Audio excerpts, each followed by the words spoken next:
رحم والا ہے۔ کوہ طور کی قسم اور اس کتاب کی جو لکھی ہوئی ہے کشادہ ورق میں، اور آباد گھر کی اور اونچی چھت کی، اور جوش مارتے سمندر کی، کہ تمہارے پروردگار کا عذاب واقع ہو کر رہے گا اور اس کو کوئی روک نہیں سکے گا۔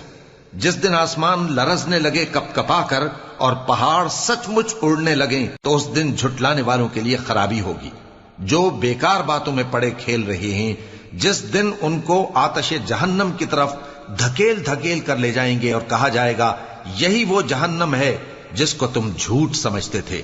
تو کیا یہ جادو ہے یا تم کو نظر ہی نہیں آتا؟ اس میں داخل ہو جاؤ اور صبر کرو یا نہ کرو، تمہارے لیے یکساں ہے۔ جو کام تم کیا کرتے تھے یہ انہی کا تم کو بدلہ مل رہا ہے۔ جو پرہیزگار ہیں وہ باغوں اور نعمتوں میں ہوں گے، جو کچھ ان کے پروردگار نے ان کو بخشا اس کی وجہ سے وہ خوشحال ہوں گے، اور ان کے پروردگار نے ان کو دو